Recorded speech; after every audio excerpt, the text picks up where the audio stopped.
Behold, how good and how pleasant it is for brethren to dwell together in unity. This is the Imperfect Ashlers Masonic Podcast. All the views and opinions stated on this show are strictly those of the host and their guests and do not reflect the opinions of any Masonic Lodge or Grand Lodge. What's up, guys? We are the Imperfect Ashlers Masonic Podcast. I am Brother Zach, and beside me I have Brother Ben. You doing all right today, brother? I'm doing good. Doing well. Awesome, brother. How are you? Oh, I'm good. We are back for episode number 3. Wanted to start it out by inviting our listeners to sort of a contest type thing. We need some cover art for our podcast, so we wanted to see if any of our listeners might have some artistic abilities and be able to do some kind of digital art for us. We do want it to incorporate the Masonic Ashlers, the Rough Ashler, the Perfect Ashler, all that kind of stuff. So if you'd like to try to get in on that, as of right now, I've set a deadline for Halloween of this year, October 31st of this year. And if you would like to do it, email it in whatever, I don't even know what a good format would be, to imperfectashlerspodcast@gmail.com. So that being said, I wanted to take a second and read a letter, if it's okay with you, Brother Ben. That's okay. This went out from the Grand Lodge of the State of Israel. I don't know if anybody's really, we're not all that political, but I'm sure you've heard about the attacks going on in Israel. I know it's a terrorist attack against the State of Israel. So we wanted to read this letter that came from the Grand Lodge of Israel because it displays what we might end up talking about more or less tonight. It says, "Dear brothers of all the world, we would like to express our heartfelt gratitude for the letters and phone calls from all over the world of fraternal support and solidarity during these challenging times in the State of Israel. It is truly moving to receive so many expressions of identification with the Grand Lodge of Israel, its dear brethren, and the entire populace in Israel. We find solace in being part of this worldwide movement where fraternal unity among dear brothers transcends all forms of hatred. Our Grand Lodge serves as an exemplary illustration of this, as we have dear brothers from all faiths, races, languages, and countries living together in harmony with genuine brotherly love. We've received unwavering support from our dear brothers living in the North, who stand in solidarity with the dear brothers and families residing in the South. Our building is soon to be opened and made available to those in need, and we are voluntarily bringing our Lodge of Magicians to entertain the children. This is how fraternal society is built, and we are the ones who must lead the way." And it gives the Grand Master's name. I'm not going to attempt to pronounce these names, and the Grand Secretary. So if our listeners, if you would, be in prayer for those folks in Israel. There's a lot of folks that are affected by this. And Ben, do you have anything else you might want to say on that? These are sad times. These are sad times, and you hate to see things like these happening on the world stage. But unfortunately, these are the times we live in, and our prayers will be with the people, the children, Right. Families that were affected there in Israel. Right. And like I said, we don't want to get too political because that is one thing we don't talk about in the lodge. So we won't talk a lot on the politics or anything like that. But when it comes to something that we believe is evil, I believe that needs to be brought to light. That's right. And definitely prayed for. Absolutely. So if you can't tell, what we planned on talking about tonight was more or less traveling. If you can't tell from the name of the episode, Traveling Men.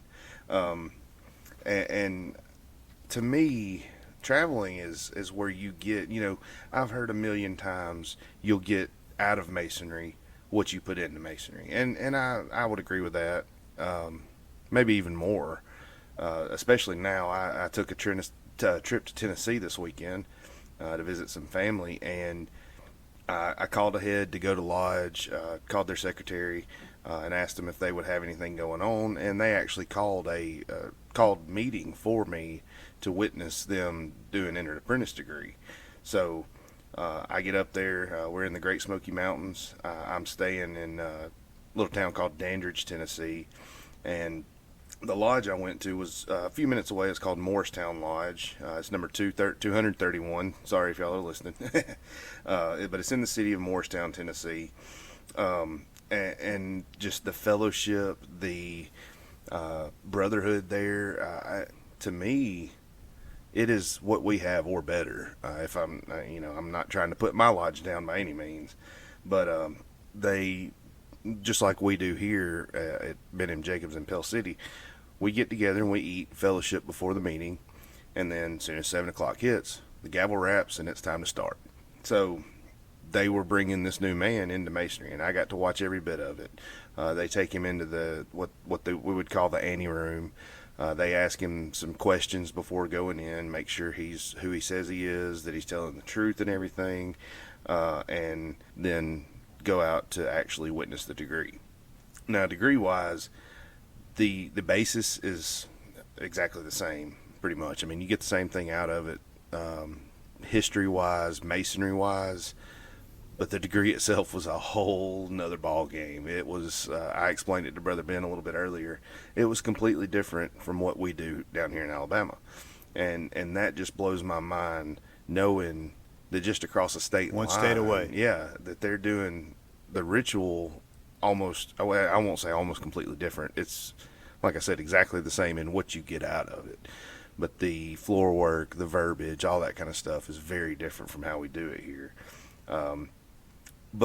And I will say this too, the way they do it to me, and I'll have to explain it to Brother Ben. I don't know how much of it I can actually say on the podcast, but you actually understand a lot of the degree better. They'll stop in places and they'll say, okay, well, this is what, you kind of just went through. And they got the lecture. They actually read the lecture from the slides too, believe it or not. Down here in Alabama, we have lecturers that memorize it and then give it when a EA comes through or a Master Mason is raised. They'll give them that lecture after, during the degree, I guess you could say. So that was one thing that I thought was cool, that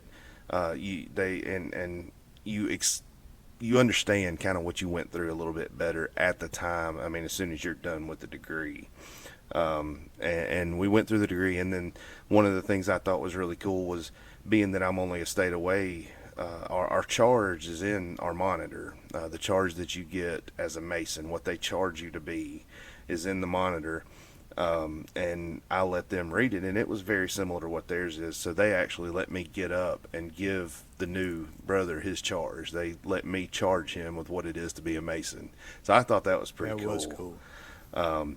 And of course we swapped stuff. They gave me a copy of their monitor, their working book, and some pens and a plate and stuff. And I feel bad I didn't give them anything but one of our Grandmaster's pens. But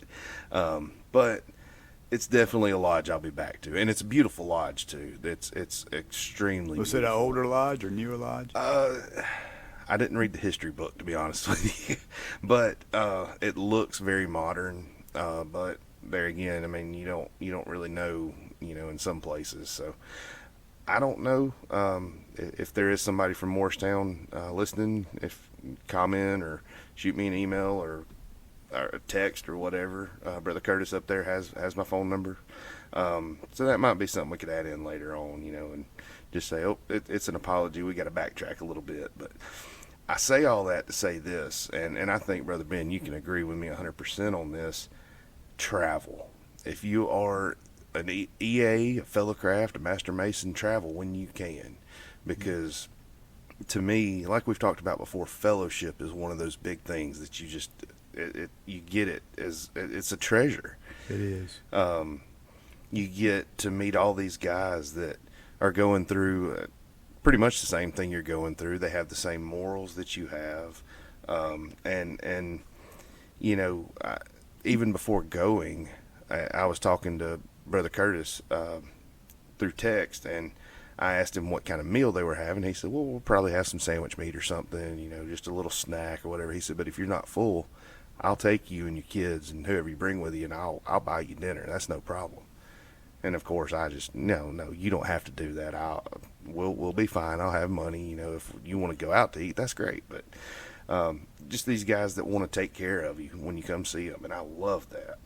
And now I know with you, Brother Ben, you're a member here and at Coosa Valley.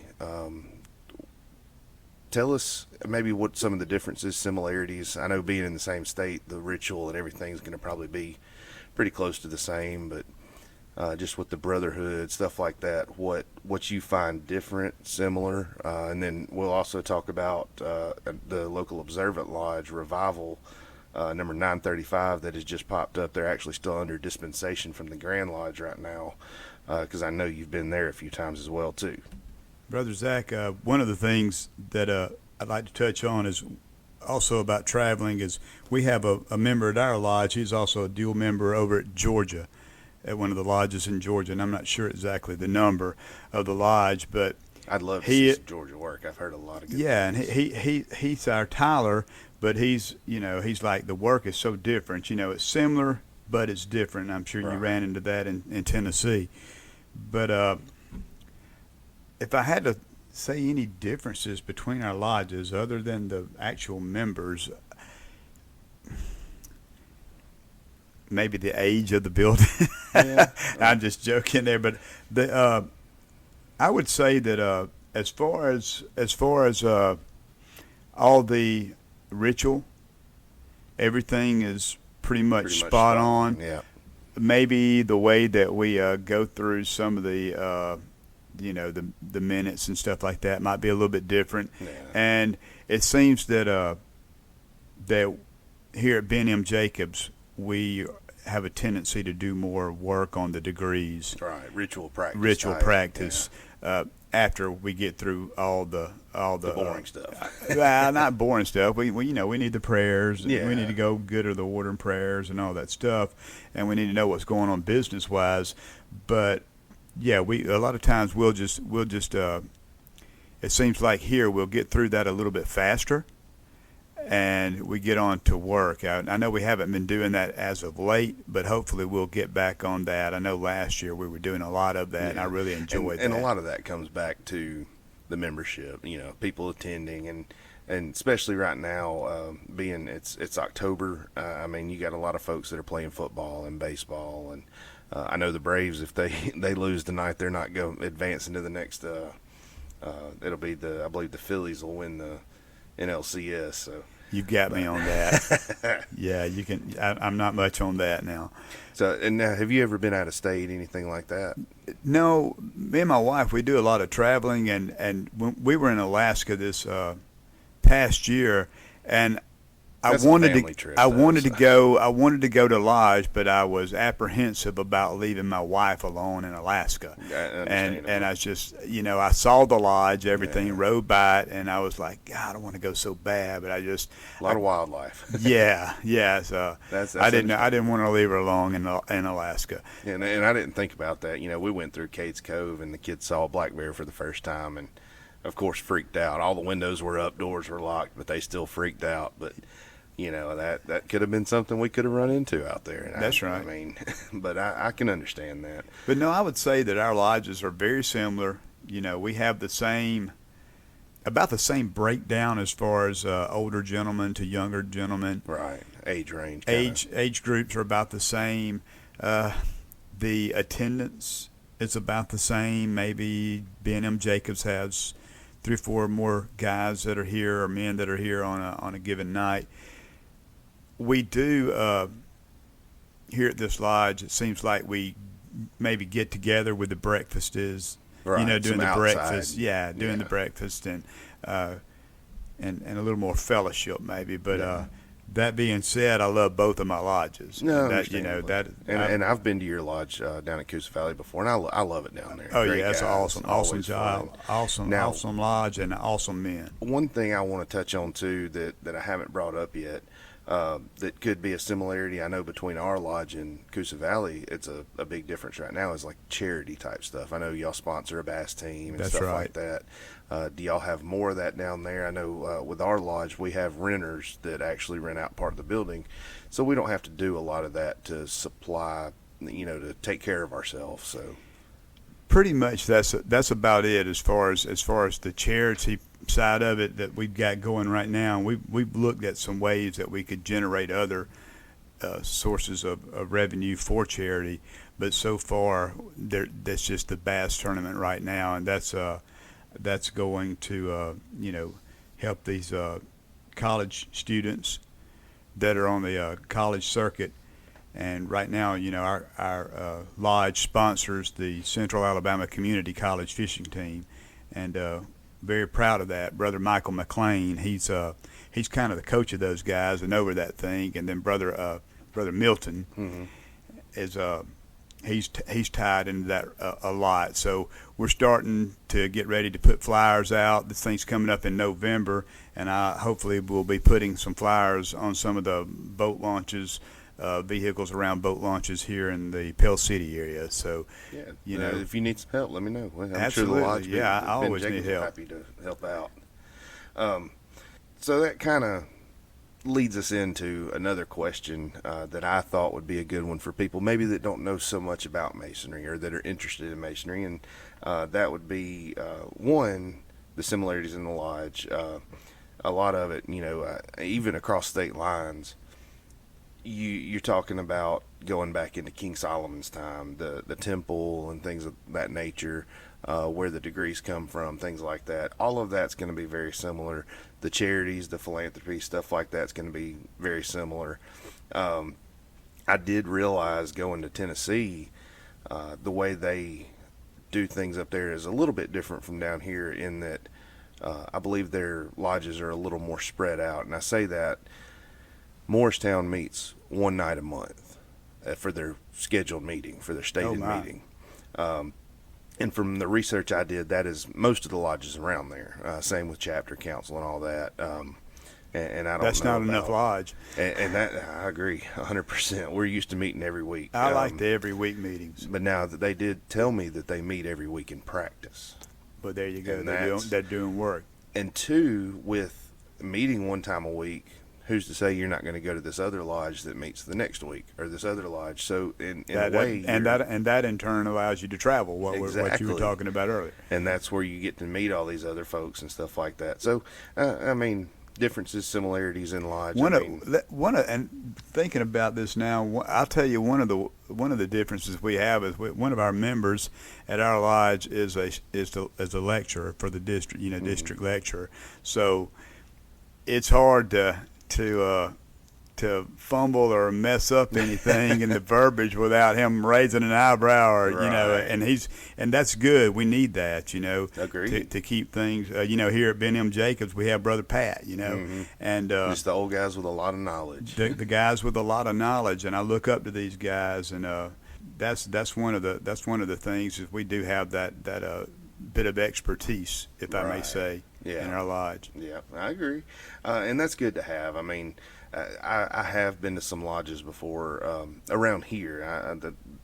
Tennessee is the first time I've traveled out of state, but I have been to some lodges that want to do their business and close. No work, nothing like that. And they're all ready to go home. Bunch of old grumpy guys, old grumpy past masters is what I've always heard. But like you said, it's good to know the work. I mean, especially if you're going to travel. But and we say all this just to encourage Masons to travel, or if you're not a Mason and you're listening, if you like to travel, if you would like to start traveling, that would be a good way to start. I mean, you get to know folks, and all you have to do. I mean, when I went to Tennessee, I looked up their Grand Lodge website, called the Grand Lodge, and said, "Hey, I'm going to this city on these dates. Do you know anybody in that area that might be having lodge?" And they said, "Well, here's a phone number for you. Call him."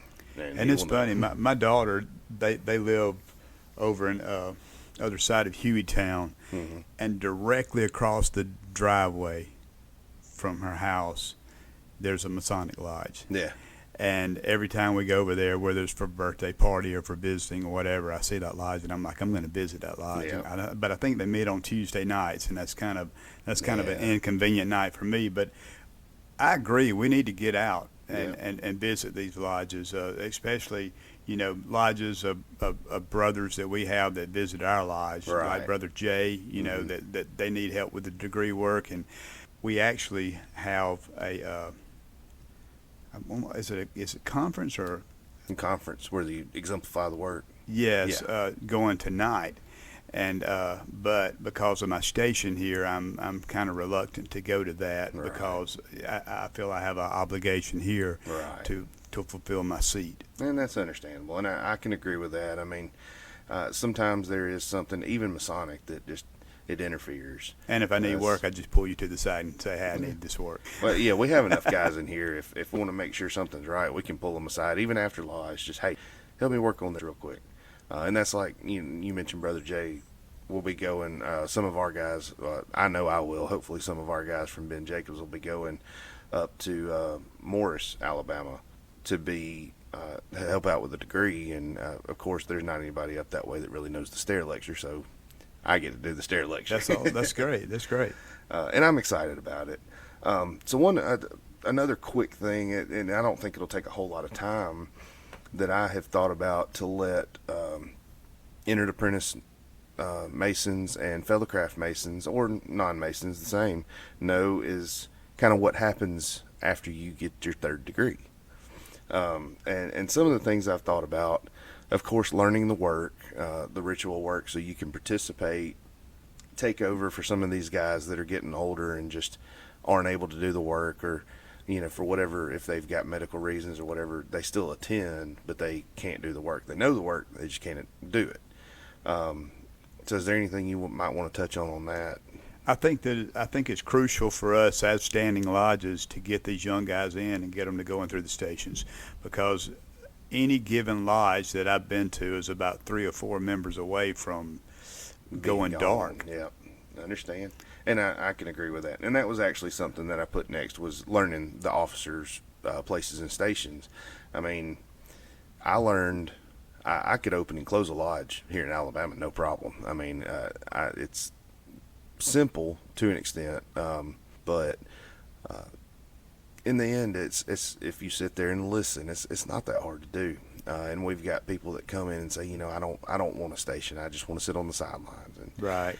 I always have that. to me, that just, I mean, it doesn't make you a bad mason. If you're coming in and you're actually taking your obligations to heart and everything, I'd still consider you a good mason. But if you're taking your obligations to heart, you're going to learn the work. Well, and then you have people that they won't take the station because sometimes work interferes with it, family interferes with it, and Right. you never should take a seat you can't fill. And I can agree with that. And If you know you're going to be absent for half the meetings. If you're not going to be here, then why take that station? Right. And I agree with that. You know ahead of time. So now sometimes there is something that happens, and I get that. You move off or something like that. But for the most part, you've got a kid. You're going to have that kid in t-ball or football or soccer or whatever. So make the preparations for it. Either make preparations to be able to attend lodge, or just say, I appreciate y'all voting me in this station, but I cannot accept. I'll be because I one of the have- stewards. Yeah, whether that or, I'll be Until here when we I do can. it. Yeah, there you go. Well, the next thing I was going to talk about after you get your third degree is expanding your knowledge, the appendant bodies. Brother Ben and I both, I don't think we know a whole lot about a lot of the appendant bodies, because we're only I'm in 2, he's in 1. We're both in the Yorkright.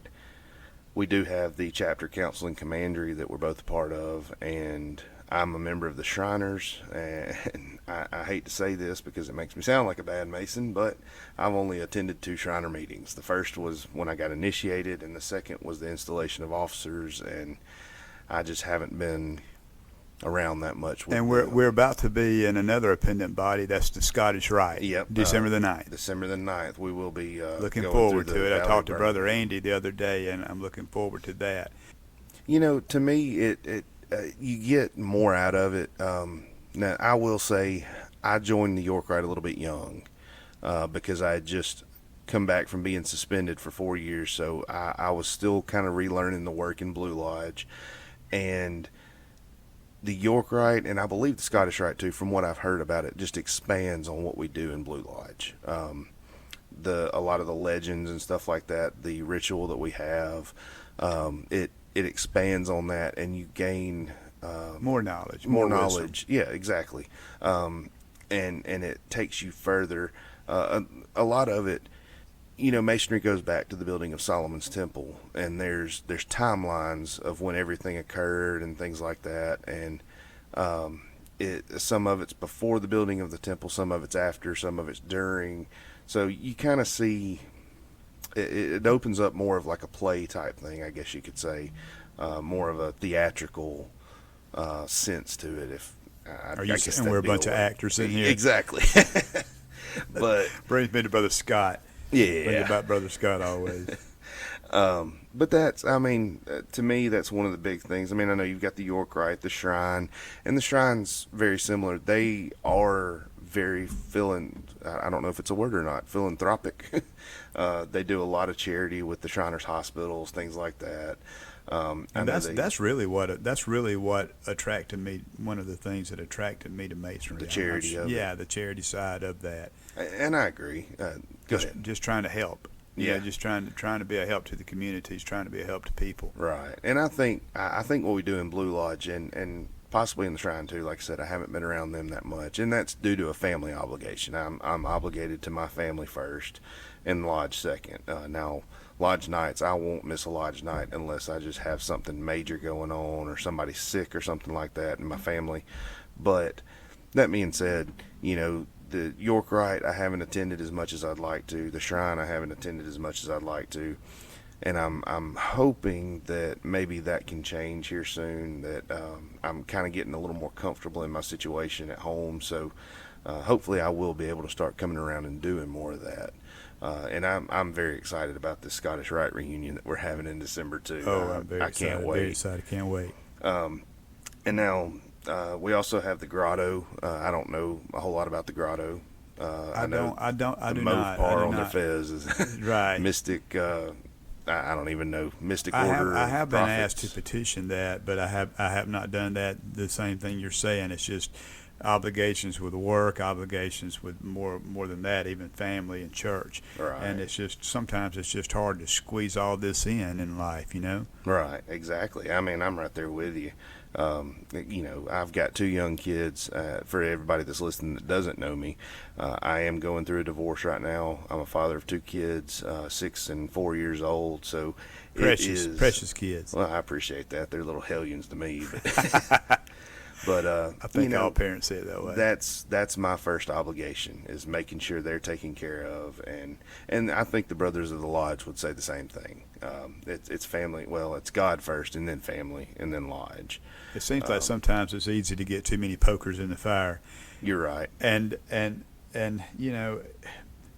that being said, I still think that Lodge, and I may step on some toes here, but I think Lodge should almost be mandatory unless you're sick or have a really good excuse. There's been and I've watched some podcasts, listened to some podcasts about that bring up that issue.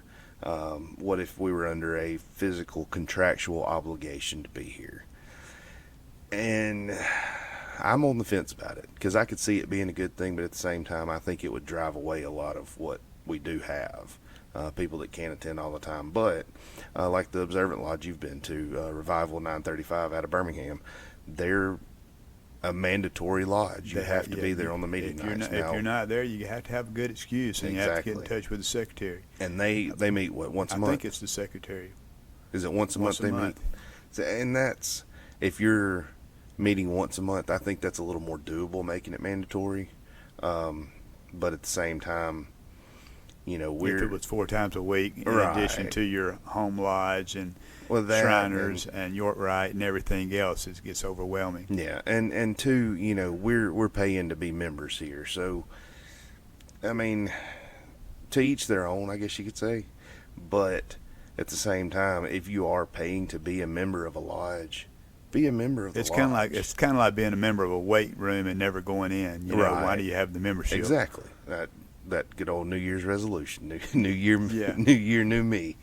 But anyway, I wanted to name off a couple of more. The Tall Cedars of Lebanon is another appendant body. I don't know anything about them. I know one of the big presidents, maybe a Roosevelt or something, was a member, and there have been several other, I guess you could say, famous members, presidents, things like that. The National Sojourners, I don't know if I'm pronouncing that right or not, but that is a veterans Masons only, Master Mason only appellate body. And then the Order of the Eastern Star, which we have here. We do. We have a chapter here in St. Clair County. They meet at our lodge. I don't know what the meeting dates are, but and each one has their own ritual. I believe assume that all of them kind of spur off of the Blue Lodge in some form or fashion.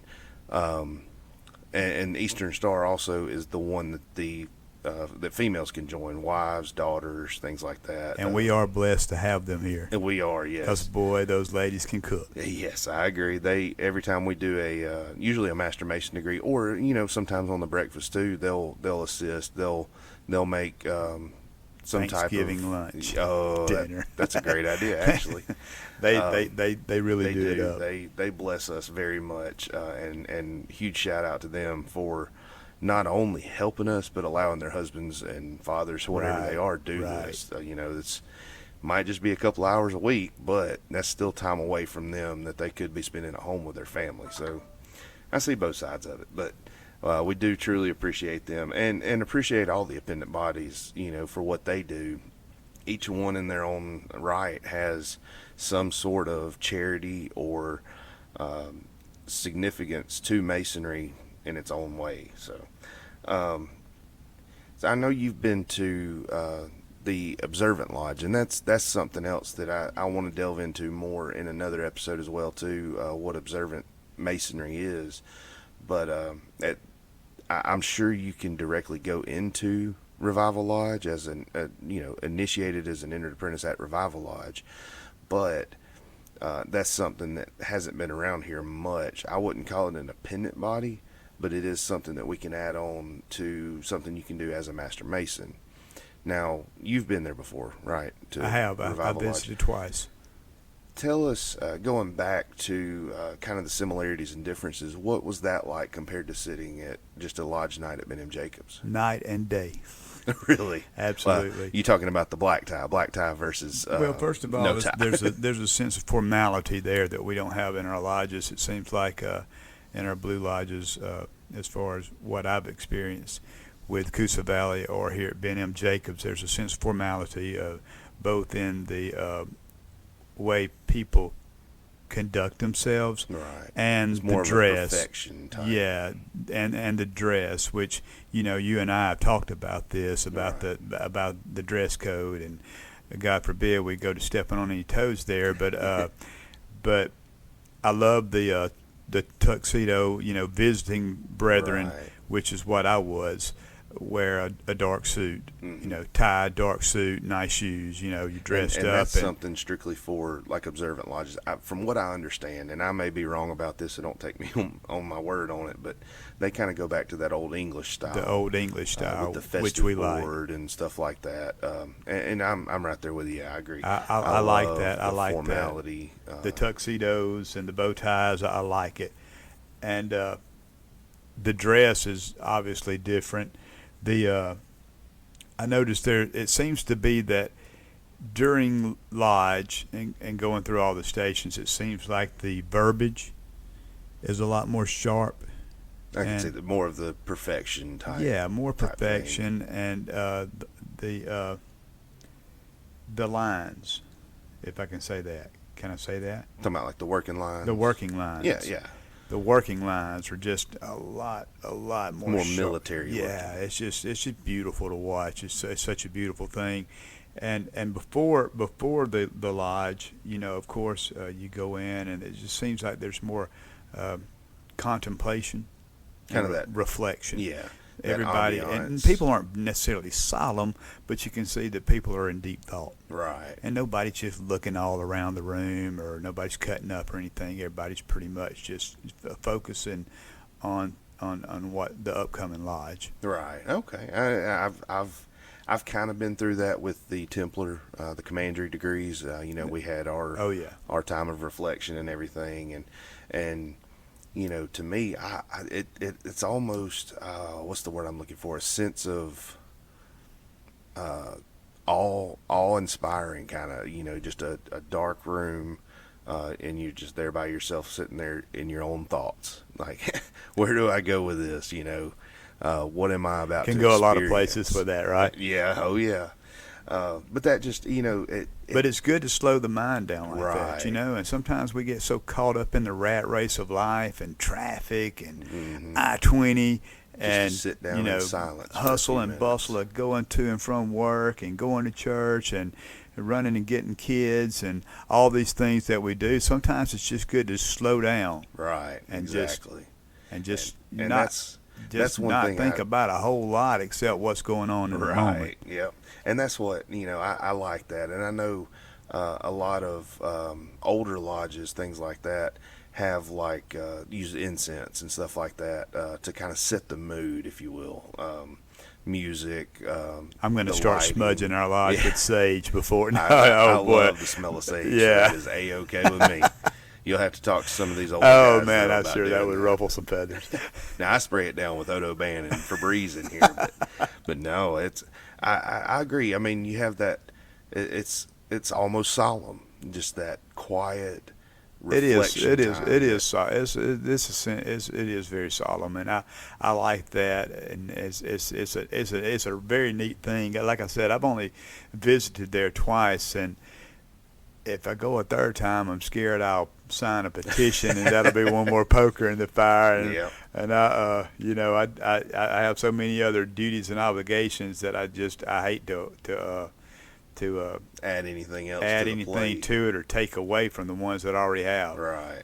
Now talk about like the festive board, things like that. I know being formal, it's a more formal dining setting, right? A little Very- bit more very formal. a better meal than what Oh RG yeah, Orton very would very bring, nice, which is very meat. nice catered meal. The food was it was amazing, and being a visitor, I was served, and No, they do was- the toast. they and do all the that seven kind of toasts. I think formal they a did formal the- dinner, basically. Yeah, very formal dinner, and it was just without getting into too much of what actually goes on there. It was just a really neat thing, and I'm telling you, that's a really solid group of Masonic brothers right there. And Oh, yeah. I'm so tempted to put in a petition for that thing that when you go there and you get around those guys, you just want to be a part of it. Right, and that's I was the same way in What's Tennessee. the other one in the Birmingham area? There's one in Huntsville. Is it? I can't think of the name of it right off. I know Revival is out of Birmingham, and there's one that's out of Huntsville. It meets at Helion Lodge, and I Lodge don't of- know the date. It's not Lodge of Perfection. No. No, I'm just that's just a term I'm thinking. I of. will look that up though, and we'll get in with that, and maybe go visit them as well too. Like we said earlier, I mean we're all about traveling, and talking about traveling, we here this past year we've been very lucky. Our Grandmaster and the his officers that he installed were a lot of them from our district, so we've had a lot of visits and things like that from our Grandmaster and a lot of his Grand Line officers. That kind of leads me into the last thing I really wanted to mention is we have Grand Lodge coming up. So that being said, I don't know if you're free. The dates on it are November the 12th through the 15th. Yep, to the 15th. I am free. I'll be there as the representative senior warden for our lodge. Oh, from Coosa in Valley. I forget you're an officer down there. Yeah, y'all have me outside the door here, but Yeah. I actually have a seat in that lodge. Yeah, Brother Ben's our Tyler. He wards off all the folks that are trying to come in. That's right. And he I does a good protect these job guys. of it. He does a very good job And of it. clean the kitchen, right? Well, that being said, I would suggest, not suggest, but maybe push it on some, especially younger Masons. If you're a Master Mason in good standing in the state of Alabama, or if you're outside the state, a Master Mason in good standing, come visit at Grand Lodge. It'll be down in Montgomery this year. Open to all Master Masons. It is open to Master. Okay. It'll be a fun time, a lot of fellowship, especially outside the business meeting. All Master Masons whose dues are up. and Yeah, in good currently standing. pay- in That's- good yeah. standing, yes. But it's a good time. You get to meet a lot of folks from all across the state. There'll probably be some grand officers from other states, probably Tennessee, Mississippi, Georgia, surrounding states. I believe last year when I went, there were some from further off, maybe some in the Midwest states or New England states, but I don't remember, to be honest. But I know the Tennessee crowd was there because I ended up with one of their pins. okay, but yeah, and it's just fun. It's meeting all those people, and And I walked away from Grand Lodge last year, and of course this is right after my wife asked me for a divorce. I was sobering up from alcohol, all that kind of stuff, but that's a whole nother story. But that being said, it is just a fun time. The business in there, it does get kind of boring. It can a lot get of a arguments little and stuffy in stuff. there at times, but it's still very interesting if you It just is. sit back and listen at what's going on. Right. And the first day that we're there, it'll be that Monday the 13th, is when our committee on work for the state will actually exemplify all of the ritual work that we have. So if you want to see our work done perfectly, that would be the day to be there. Most of us go down there and stay. If you feel like traveling back and forth, go for it. That's a waste of gas to me, though. But I would love, I mean, just as a Mason in the state of Alabama, if you're a Master Mason in good standing, wherever you may be listening from, come out, hang out with us, meet some Alabama brethren. Hopefully by then maybe we can get some business cards up and we can pass them out or something. Maybe some T-shirts to wear or something. But I've already passed a few business cards out. we ordered 100, and I passed a few out up in Tennessee too. I told them to listen for us. And other than that, I mean, do you have any final comments on anything travel-wise? One of the things that we talked about earlier on was, we were talking about traveling and everything, and I think unless you're wearing a ring or some type of emblem, regalia, insignia, something like that, and a lot of times I'll do it when we travel. I like to wear a shirt with a Mason symbol on it or something like that, just to let other brothers that might be out there know. And I have had someone come up to me and say, "So you're a traveling man?" And I'm like, "Yes, sir, I am." Yeah. And and that struck up the conversation there. So it is good to get out. It is. It's good to get out, and not just out of state, but within our state to different lodges. And that's what I kind of was trying to push on. Yes, we need as well as we need to visit other lodges, we need other brothers visiting our lodge. Exactly. Because we need, there's strength in numbers, and we need to get out and about, and we need to be seen by our brothers. Right, I agree. And a note I had on here that I completely forgot about that is very relevant to traveling, and I think most states do this. I haven't really done a whole lot of research on it, but the Grandmaster's Traveling Gavel. The last I saw, it was at Mount Zion Lodge, number 542 in Moulton, Alabama. And if anybody's interested in going and trying to get it, they meet the second and fourth Tuesday of every month. And they've had it since October 2nd of this year, and today is the 12th. I'm pretty sure that Talladega has one as well. And to get that, I think you have to have four brothers to show up on a lodge night. Yeah, to from take what that, I understand, it's it's whichever visiting lodge has the most members at a stated meeting. It can't be a called meeting. So no, if it's called for a Master Mason degree or something, you can't get it then. It has to be a stated meeting, and it's whatever visiting lodge has the most members. Yeah, I know that. I'm pretty sure. I want to say that it's Talladega that I saw that had that. They may have gone up there and got it then. There's no telling. I'll have to look it up, and we may try to keep track of that some on the podcast. We're trying to meet at least once a week, maybe, to try to get an episode up. But as of right now, it kind of depends on our schedule. We are doing this completely for free. No, we're not sponsored or anything like that. Which, speaking of sponsorships, one that we might could look into. It's an app I've kind of started using. It's called Amity, and it's for Masons that travel, and it's just an easy way to keep up your you can pull up your good standing and all that, your dues card, right there everything on your phone. Yep. And it does it for all the bodies. So if I wanted to go to a commandery in New York, all I'd have to do is pull up that app, push a couple of buttons or whatever, and boom, there it is. There's Hopefully my in the card. future, me and you will be able to hook up and do a little traveling. I'd like to get out of state and see some other lodges. Like I said, I mean, anytime if I'm making a trip somewhere or whatever, I don't mind inviting, and anybody that is a Master Mason listening to this podcast, you're welcome to come with me. If I think I'm going to be traveling somewhere, I'll let whoever know, and we can try to hook up, do something. I mean, even if it's local, I say local, within the state. I mean, make a couple hour drive somewhere and just attend a degree or or whatever, or the chapter council degrees. I know you're the grand chaplain for chapter, so that might be something. You could wear that pretty fancy apron, and we could go attend chapter somewhere. That would be nice. That would be nice. Well, the last thing I really want to push, like we've said several times in this, get out there. If you're any type of Mason, get out there, travel, meet brethren, enjoy their food. Oh my gosh, that's my favorite part of Masonry, I think, is the food. And even we all eat. and even if you're just a Mason that hasn't been to Lodge in a while, come back. We need you at Lodge. Yep.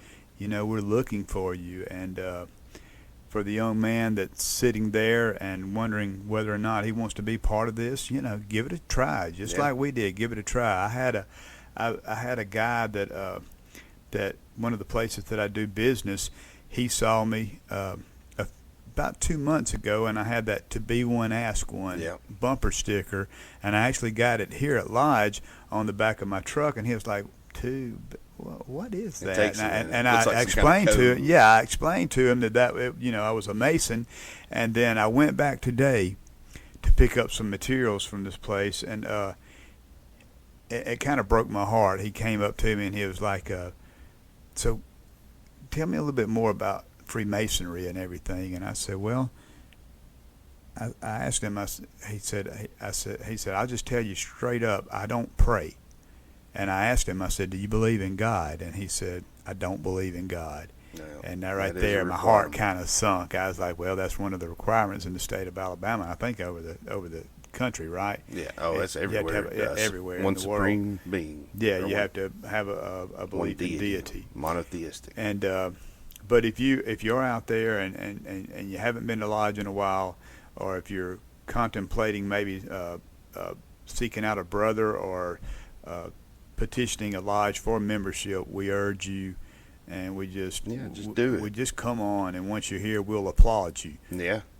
I would say the worst that could happen if you apply and you get initiated, the worst that could happen if you don't like it, just quit. Just don't come back. We see that. And I will say this too: every state that I've looked up has some type of Grand Lodge. Normally, if you Google Grand Lodge of such and such state, it'll pop up. I think even Wikipedia has every state in the U.S. has their Grand Lodge website listed somewhere. So it's definitely out there. The information's out there. Most of them are going to have, an FAQ page or something like that. So check those out. And hey, in troubling times like this, there's strength in numbers, right, brother? Exactly. Yes. And like we read that letter at the beginning, that just shows what this fraternity does for one another, what these brethren do, and reaches past the state of Alabama, past the state of Tennessee, all the way to Israel, every corner of the earth, and we're proud of that. Yes, we are, and that's going back to traveling. I could go to Israel right now, and hey, wouldn't that be awesome? I'm here to help. And that's what we do. Like you said, that's what we do. We help each other. We pick each other up when we're down. The only time you should look down on somebody is when you're helping them up. That's right. I love that. Well, we appreciate y'all for listening again. Again, this is episode number 3 entitled Traveling Man, and we are available on Spotify, Google Podcast, Apple Podcast, Amazon Music, Audible, Overcast, and YouTube. Hopefully soon we'll be able to be getting some cameras, get on video. Thank y'all again for listening.